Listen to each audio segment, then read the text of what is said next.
Hello बच्चों, आइए इस प्रश्न को पढ़ते हैं। स्तंभ अ के प्रत्येक कथन के लिए स्तंभ ब में से उपयुक्त विकल्प चुनकर सही जोड़े बनाइए।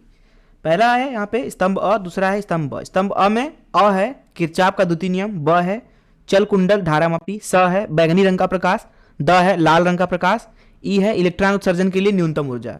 वहीं स्तंभ ब में पहला है प्रिज्म द्वारा सर्वाधिक विचलन, दूसरा है कार्यफलन, तीसरा है ऊर्जा संरक्षण का सिद्धांत, चौथा है धारा का चुंबकीय प्रभाव, पांचवा है कांच में अधिकतम चाल। आइए इस प्रश्न की मुख्य अवधारणा की चर्चा करें। मुख्य अवधारणा,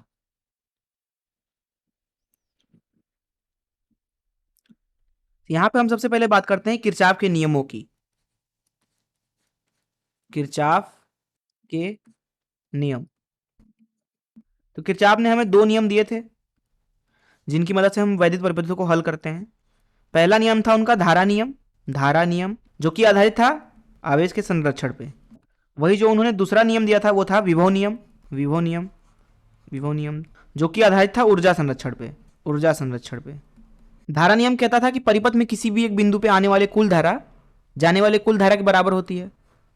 वही जो विभव नियम था उसके अनुसार अगर एक बंद लूप है हमारे पास में, तो अगर आप किसी भी एक बिंदु से उठ करके पूरे लूप में घूम करके वापस उसी बिंदु पे आ जाते हैं तो कुल विभव का जो योग होता है वो शून्य होता है।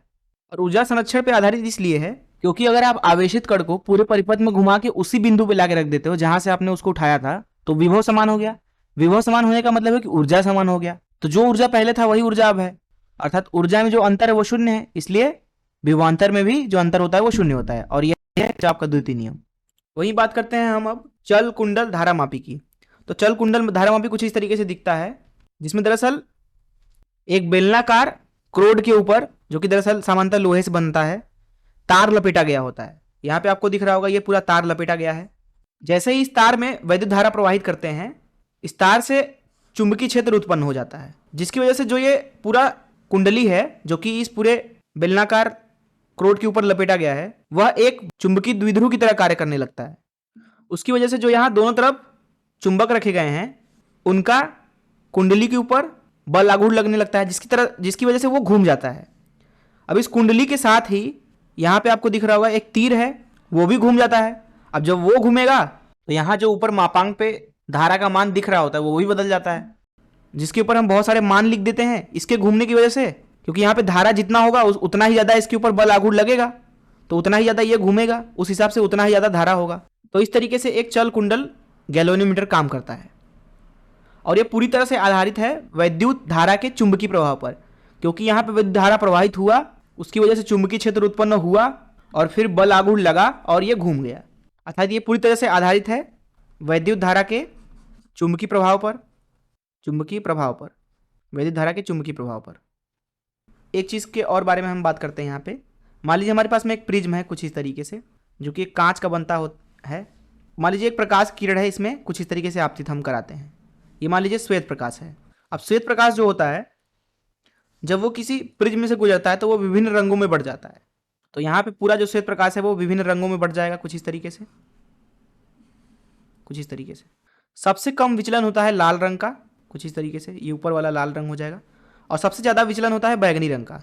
बैगनी रंग V से दर्शा देते हैं, और V के ऊपर होगा आसमानी, नीला, हरा, पीला, और पीले के ऊपर नारंगी। ऐसा इसलिए है क्योंकि जब आप बैगनी रंग से लाल रंग की तरफ जाते हैं, अर्थात बैगनी के बाद आसमानी इंडिगो, नीला ब्लू, हरा G, पीला Y, नारंगी O और लाल रेड, तो दरअसल जो तरंगदैर्ध्य होता है उसका मान बढ़ता है। तरंगदैर्ध्य के बढ़ने की वजह से अपवर्तनांक घटता है। अब अपवर्तनांक जितना कम होगा विचलन उतना ही कम होगा, इसलिए लाल रंग का विचलन सबसे कम और बैगनी का सबसे ज्यादा होता है। वही बात करें अगर प्रिज्म के अंदर इन विभिन्न रंगों की किरणों के चाल की, तो प्रिज्म का जो अपवर्तनांक है मान लीजिए कि वह म्यू है, और जो प्रकाश का चाल यहाँ पे है प्रिज्म के अंदर वो मान लीजिए V है। इस अवस्था में यहाँ पे म्यू का मान लिखा जाता है C/V के बराबर, अर्थात यहाँ पे प्रकाश की चाल हो जाएगी किसी भी किरण के लिए C/म्यू, जिसका मतलब है कि क्योंकि जो लाल रंग है उसके लिए अपवर्तनांक सबसे कम है इसलिए उसकी चाल सबसे ज्यादा हो जाएगी। अर्थात यहाँ पे हम लिख सकते हैं कि चाल जो है वो इधर बढ़ेगा, बैगनी रंग का सबसे कम, लाल रंग का सबसे ज्यादा होगा। यहाँ पे एक चीज और समझते हैं। मान लीजिए कि यह एक धातु की सतह है, हम क्या करते हैं इसके ऊपर प्रकाश आपतित कराते हैं कुछ इस तरीके से। मान लीजिए प्रकाश की ऊर्जा h म्यू है, तो धातु के सतह में आपको पता होगा कि इलेक्ट्रॉन मुक्त होते हैं, लेकिन वो सतह के अंदर ही गति कर पाते हैं क्योंकि उनको स्थिर विद्युत बल खींचे रहता है धातु के जो परमाणु होते हैं वो। लेकिन जब आप फोटोन इसके ऊपर आपतित कराते हैं और इस फोटोन के पास ऊर्जा इतनी है कि ये इलेक्ट्रॉनों को बाहर निकाल दे, तो इस पूरे प्रभाव को बोला जाता है प्रकाश विद्युत प्रभाव, क्योंकि प्रकाश की वजह से यहाँ पे इलेक्ट्रॉन बाहर निकला है जो कि विद्युत से जुड़ा हुआ चीज़ है।